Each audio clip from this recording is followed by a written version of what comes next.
ಎಲ್ಲ ಧ್ಯಾನ ಮಿತ್ರರಿಗೆ ಆತ್ಮಪೂರ್ವಕ ನಮಸ್ಕಾರಗಳು. ಇವತ್ತು ಧ್ಯಾನ 365 173ನೇ ದಿವಸ, 173rd ಸೆಷನ್. ಗುರುಗಳಾದ ಬ್ರಹ್ಮಶ್ರೀ ಪಿತಾಮಹ ಪತ್ರಿಜಿ ಅವರಿಗೆ, ಪಿರಮಿಡ್ ವರ್ಲ್ಡ್ ಫೌಂಡೇಶನ್, PSS ಎಲ್ಲ ಮಾಸ್ಟರ್ಸ್ಗೆ ಶತಕೋಟಿ ನಮಸ್ಕಾರಗಳು. ಯಾವುದೇ ಒಂದು ವಿಷಯ ನಾವು ಮಾಡಬೇಕು ಅಂದರೆ ಅದು ಎಲ್ಲಿ ಶುರುವಾಗುತ್ತೆ ಅಂದರೆ ಒಂದು ಆಲೋಚನೆಯಿಂದ ಶುರುವಾಗುತ್ತದೆ. ಆಲೋಚನೆಯಲ್ಲಿ ಇದ್ದರೆ ಅದು ನಿಮ್ಮ ಆಸ್ಟ್ರಲ್ ವರ್ಲ್ಡ್ಸಲ್ಲಿ ಒಂದು ರೂಪ ತಗೊಂಡಿರುತ್ತದೆ. ಆದರೆ ಒಂದು ಸ್ಟೆಪ್ಪು ನಾವು ಮುಂದೆ ತಗೊಂಡಿದ್ರೆ ಮಾತ್ರ ಮ್ಯಾನಿಫೆಸ್ಟೇಷನ್ ಅನ್ನೋದು ಆಗುತ್ತದೆ. ಪ್ರತಿಯೊಬ್ಬರಿಗೆ ಪರ್ಸನಲ್, ಇಂಪರ್ಸನಲ್, ಸೊಸೈಟಿ ಯಾವುದೋ ಒಂದು ಆಲೋಚನೆ ಯಾವಾಗಲೂ ಇರುತ್ತದೆ. ಬಟ್ ಈ ಆಲೋಚನೆ ಅನ್ನೋದು ಮ್ಯಾನಿಫೆಸ್ಟ್ ಆಗಬೇಕು ಅಂದರೆ ಮಧ್ಯೆ ಅನ್ನೋದು ಭಾವನಾತ್ಮಕ ಆ ಒಂದು ಶಕ್ತಿ ಅನ್ನೋದು ಒಂದು ಫ್ಯೂಯಲ್ ಥರ. ನಾವು ಡ್ರೈವರು, ಆಲೋಚನೆ ಅನ್ನೋದು ಒಂದು ಕಾರು, ಬಟ್ ಫ್ಯೂಯಲ್ ಇರಬೇಕಲ್ವಾ ಆ ಕಾರ್ ಮುಂದೆ ಹೋಗಬೇಕು ಅಂದರೆ. ಇದಕ್ಕೆ ಅಡ್ಡ ಯಾರು ಅಂದರೆ ಎರಡು, ಒಂದು ಕರ್ಮ, ಇನ್ನೊಂದು ನಮ್ಮೊಳಗೆ ಇರೋ ಭಯ. ಕರ್ಮ ಅಡ್ಡಕ್ಕೆ ಬರ್ತಾ ಇದೆ ಅಂದರೆ ಅದು ಏನೂ ಮಾಡೋಕ್ಕಾಗಲ್ಲ, ಯಾಕಂದರೆ ನಮ್ಮ ಕೈಯಲ್ಲಿ ಇಲ್ಲ. ಆದರೆ ಯಾವುದೇ ಒಂದು ನಾನು ಮಾಡಬೇಕು ಅಂದರೆ ನನ್ನೊಳಗೆ ಭಯ ಅನ್ನೋದಿದೆ ಅಂದರೆ ನಾನು ಯಾವುದೋ ಮಾಡೋಕ್ಕದು ಬಿಡಲ್ಲ. ನಿಮ್ಮ ಆಸ್ಟ್ರಲ್ ಬಾಡಿ ಹೊರಗೆ ಬಂದು ಆಸ್ಟ್ರಲ್ ಟ್ರಾವೆಲ್ ಮಾಡಬೇಕು ಅಂದ್ರೂ ಭಯ ಅನ್ನೋದಿರಬಾರ್ದು.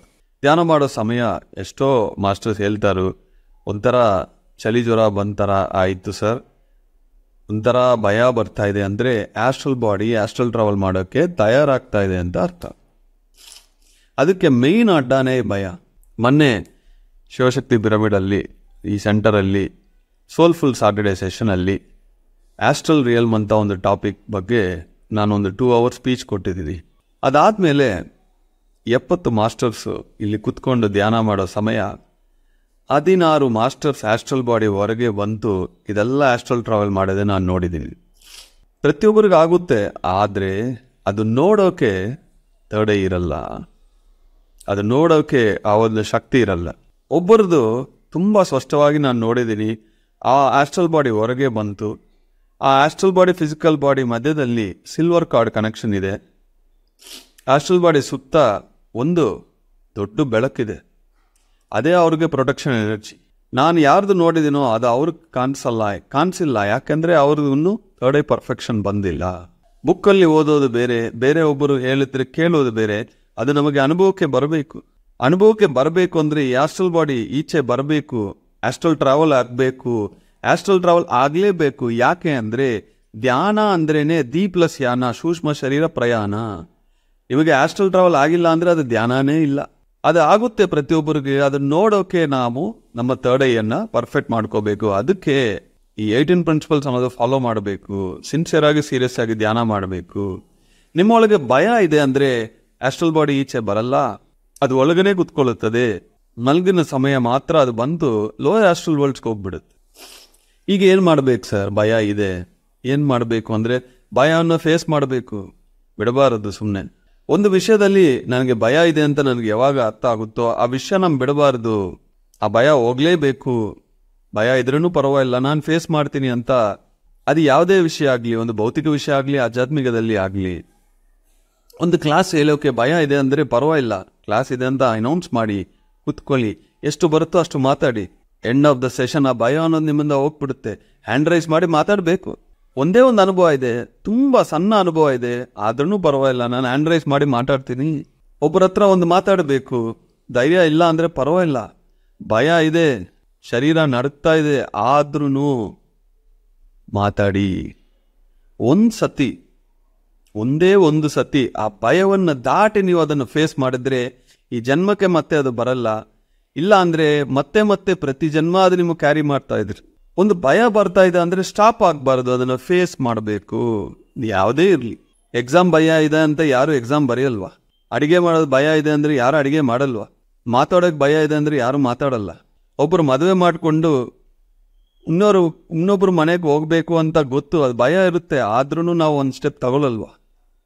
ಒಂದು ವ್ಯಾಪಾರ ಮಾಡಬೇಕಂದ್ರೂ ಭಯ ಇರುತ್ತೆ, ಧೈರ್ಯವಾಗಿ ಮಾಡಬೇಕು. ಒಂದು ಉದ್ಯೋಗ ಬೇಕಂದ್ರೂ ಭಯ ಇರುತ್ತೆ.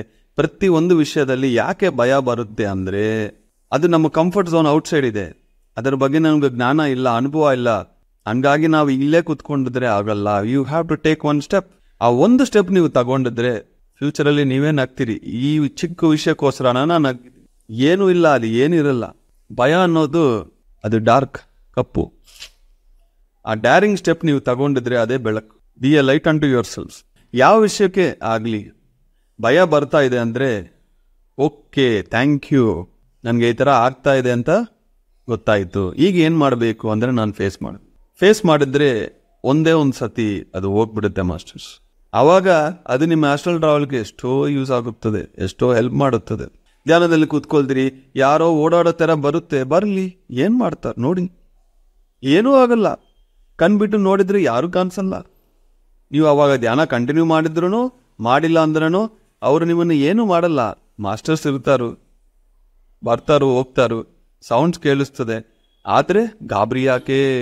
ಕಣ್ ತೆಗ್ಬಿಟ್ಟು ಏನಾಯಿತು ಯಾರು ಅಂತ ನೀವು ನೋಡಿದ್ರೆ ಮಾತ್ರ ಗೊತ್ತಾಗುತ್ತಾ? ಏನೇ ಆಗಲಿ 40 ನಿಮಿಷ ಕಣ್ ತೆಗಿಬಾರದು. ನೀವು ಫೇಸ್ ಮಾಡಿದ್ರೆ ಒಂದೇ ಒಂದು ಸತಿ ಆ ಭಯ ಅನ್ನೋದು ನಿಮ್ಮ ಸಿಸ್ಟಮಿಂದ ಹೋಗ್ಬಿಡುತ್ತೆ. ಆವಾಗ ನಿಮ್ಮ quality of spiritual life increase ಆಗುತ್ತೆ. ಆಸ್ಟ್ರಲ್ ಟ್ರಾವೆಲಿಂಗ್ ಜಾಸ್ತಿ ಆಗಬೇಕು. ಪ್ರತಿಯೊಬ್ಬರಿಗೆ ಟನಲ್ ಎಕ್ಸ್ಪೀರಿಯನ್ಸ್ ಬರಬೇಕು. ಪ್ರತಿಯೊಬ್ಬರು ಅವರನ್ನು ಆಸ್ಟ್ರಲ್ ಬಾಡಿ ನೋಡಬೇಕು, ಅವರ ಸೋಲನ್ನು ದರ್ಶನ ಮಾಡಬೇಕು. ಅವಾಗ ಮಾಡಿದರೆ ನಿಮ್ಮ ಲೈಫ್ ಚೇಂಜ್ ಆಗುತ್ತೆ. ಯಾಕಂದರೆ ನಾನು ಬರೀ ಶರೀರ, ನಾನು ಬರೀ ಮನಸ್ಸು, ನಾನು ಬರೀ ಭಾವನೆಗಳು ಅಂತ ಒಂದು ಪ್ರೋಗ್ರಾಮ್ ಆಗಿದೆ ನಮ್ಮ ತಲೆಯಲ್ಲಿ. ಅದು ಹೋಗ್ಬೇಕು ಅಂದರೆ ಅನುಭವ ಬರಬೇಕು. ಯಾವ ಅನುಭವ? ದರ್ಶನ. ಯಾವ ದರ್ಶನ? ಸತ್ಯ ದರ್ಶನ. ಸತ್ಯ ಅಂದರೆ ಏನು? ಆತ್ಮ.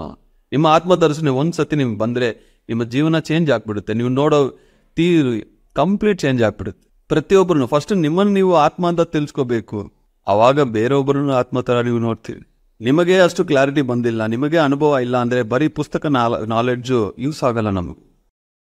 ಅದು ಒಂದು ಇನ್ಸ್ಪಿರೇಷನ್. ಬೇರೆಯೊಬ್ಬರ ಅನುಭವ, ಪುಸ್ತಕ ನಾಲೆಡ್ಜ್ ಅನ್ನೋದು ಇನ್ಸ್ಪಿರೇಷನ್. ನನ್ನ ಅನುಭವ ನನಗೆ ಬರಲೇಬೇಕು. ಜೀವಶಕ್ತಿ ಇರಬೇಕು, ಪ್ರಾಣಶಕ್ತಿ ಇರಬೇಕು, ಮನೋಶಕ್ತಿ ಇರಬೇಕು, ಸಂಕಲ್ಪ ಶಕ್ತಿ ಇರಬೇಕು, ಆತ್ಮಶಕ್ತಿ ಇರಬೇಕು. ಈ ಪ್ರತಿಯೊಂದನ್ನು ಧ್ಯಾನ ಕೊಡುತ್ತದೆ ನಮಗೆ. ಒಂದೇ ಸಂಕಲ್ಪ ಇಟ್ಕೋಬೇಕು. ಈ ಜನ್ಮದಲ್ಲಿ ಅಟ್ಲೀಸ್ಟ್ ಒಂದ್ಸತಿ ನಾನು ನನ್ನ ಆಸ್ಟ್ರಲ್ ಬಾಡಿ ಸೋಲನ್ನು ದರ್ಶನ ಮಾಡ್ತೀನಿ. ನನ್ನ ಸೋಲ್ ಪರ್ಪಸ್ ಏನೋ ನನಗೆ ಗೊತ್ತಾಗಬೇಕು. ಜನ್ಮ ತಗೊಳ್ಳೋಕೆ ಮುಂಚೆ ಪ್ರತಿಯೊಂದು ನನಗೆ ನೆನಪಿದೆ. ಜನ್ಮ ತಗೊಂಡಾದ್ಮೇಲೆ ಯಾವುದೂ ನೆನಪಿಲ್ಲ. ನಾನು ಇಲ್ಲಿಲ್ಲ, ಬಂದಿದ್ದೀನಿ, ಇವ್ರು ಯಾರು, ಅವ್ರು ಯಾರು. ಯಾವುದೇ ಒಂದು ಪ್ರಶ್ನೆಗೆ ಸಮಾಧಾನ ಇಲ್ಲ ಅಂದರೆ ಇನ್ನು ಸಮಾಧಿ ಸ್ಥಿತಿ ಬಂದಿಲ್ಲ ಅಂತ. 1 ಗಂಟೆ 2 ಗಂಟೆ 3 ಗಂಟೆ ಧ್ಯಾನಕ್ಕೋಸ್ಕರ ಮಿಕ್ಕಿರೋ 20 ಗಂಟೆ 22 ಗಂಟೆ ಏನೇ ಮಾಡಲಿ, ಬಟ್ ಆದರೆ ಅದು ಯಾವುದನ್ನು ಮತ್ತೆ ನಿಮ್ಮ ಸ್ಪಿರಿಚುವಲ್ ಲೈಫನ್ನು ಡ್ಯಾಮೇಜ್ ಮಾಡಬಾರ್ದು. ಅದಕ್ಕೆ ಪ್ರಿನ್ಸಿಪಲ್ಸ್ ಅನ್ನೋದು ಇಟ್ಕೋಬೇಕು. ನೀವು ಉದ್ಯೋಗ ಮಾಡಿ, ಅಡಿಗೆ ಮಾಡಿ, ಧ್ಯಾನ ಮಾಡಿ, ವ್ಯಾಪಾರ ಮಾಡಿ, ಏನೇ ಮಾಡಿ, ನಿಮ್ಮ ಲೈಫಲ್ಲಿ ಪ್ರಿನ್ಸಿಪಲ್ಸ್ ಇಲ್ಲ ಅಂದರೆ ಲಾಂಗ್ ಟರ್ಮ್ ನೀವು ಮಾಡೋದೇ ಸಾಧ್ಯ ಆಗಲ್ಲ. ಜೋರಾಗಿ ಏಟು ಬೀಳುತ್ತದೆ, ಜೋರಾಗಿ ಎಲ್ಲೋ ಕೆಳಗೆ ಬಿಡ್ತೀವಿ. ಆ ಪ್ರಿನ್ಸಿಪಲ್ಸ್ ಒಂದೇ ಫೌಂಡೇಶನ್ ನಮಗೆ. ಆ ಪ್ರಿನ್ಸಿಪಲ್ಸ್ ಅನ್ನ, ಸ್ಪಿರಿಚುವಲ್ ಪ್ರಿನ್ಸಿಪಲ್ಸ್ ಅನ್ನೋದು ಗುರುಗಳು 18 ಸೂತ್ರಗಳು ಕೊಟ್ಟಿದ್ರು. ಆ 18 ನನ್ನ ಶ್ವಾಸ ಥರ ನಾನು ನೋಡ್ಕೊಳ್ತೀನಿ. ಒಂಚೂರು ಹಿಂಗೆ ಹಂಗೆ ಹೋಗಲ್ಲ ನಾನು. ಅದೇ ನಮಗೆ ಫೌಂಡೇಶನ್. ಆ ಥರ ಪ್ರತಿಯೊಂದು ವಿಷಯದಲ್ಲಿ ನೀವು ಪ್ರಿನ್ಸಿಪಲ್ಸ್ ಇರಬೇಕು. ಗೊತ್ತಾಗಿಲ್ಲ ಅಂದರೆ ಬೇರೆ ಒಬ್ಬರು ಪ್ರಿನ್ಸಿಪಲ್ಸ್ ನೋಡಿ, ನೀವು ಯಾವುದಾವುದು ಇಷ್ಟ ಆಗುತ್ತೋ ಯಾವುದಾವುದು ಕಲೆಕ್ಟ್ ಮಾಡಿಕೊಂಡು ನೀವು ಕಂಪೋಸ್ ಮಾಡಿ.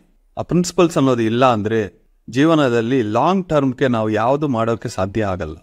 ಪ್ರಿನ್ಸಿಪಲ್ಸ್ನ ಡೆವಲಪ್ ಮಾಡ್ಕೋಬೇಕು. ಇದು ಆಗಬೇಕು ಅಂದರೆ ಆ ಫಿಯರ್ ಅನ್ನೋದು ನಮ್ಮ ಶರೀರದಿಂದ ಹೊರಗೆ ಹೋಗ್ಬೇಕು.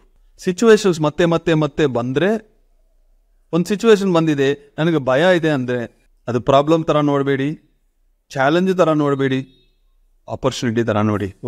ಇನ್ನೂ ಭಯ ಇದೆ ಒಳಗೆ, ಗೊತ್ತಾಯಿತು, ಇವಾಗ ನಾನು ಏನು ಮಾಡಬೇಕು, ಫೇಸ್ ಮಾಡಬೇಕು. ಚಾಲೆಂಜ್ ಅಂದರೆ ಮತ್ತೆ ಅದನ್ನು ಮೈಂಡಲ್ಲಿ ಒಂದು ಗೋಲ್ ಇಟ್ಕೊಂಡು ನಾನಾ ಫಿಯರ್ ನೋಡ್ತೀನಿ, ಏನೋ ಒಂದು ಮಾಡ್ತೀನಿ. ಇಲ್ಲ, ಬೇಡ, ಇಗ್ನೋರ್ ಮಾಡಿ. ಅದೊಂದು ಆಪರ್ಚುನಿಟಿ ಅದು ನೋಡಿ. ಯಾರೋ ಬರ್ತಾರೆ ನಿಮ್ಗೆ ಟ್ರಬಲ್ ಕೊಡ್ತಾರೆ, ಮೈಂಡ್ ಡಿಸ್ಟರ್ಬ್ ಆಗಿದೆ ಅಂದರೆ ಅದೊಂದು ಆಪರ್ಚುನಿಟಿ. ನೆಕ್ಸ್ಟ್ ಟೈಮ್ ಯಾರೇ ಬಂದರೂ ಏನೇ ಮಾತಾಡೋದು ನನ್ನ ಮೈಂಡ್ ಡಿಸ್ಟರ್ಬ್ ಆಗಲ್ಲ, ನನಗೆ ಭಯ ಬರಲ್ಲ. ಇದು ಆಪರ್ಚುನಿಟಿ ಥರ ನೋಡಿ ಪ್ರತಿ ಒಂದು ಸಿಚುವೇಶನಲ್ಲಿ, ಪ್ರತಿಯೊಬ್ಬರನ್ನು. ಆವಾಗ ಆ ಫಿಯರ್ ಅನ್ನೋದು ನಿಮ್ಮ ಸಿಸ್ಟಮಿಂದ ಹೊರಗೆ ಹೋಗಿ.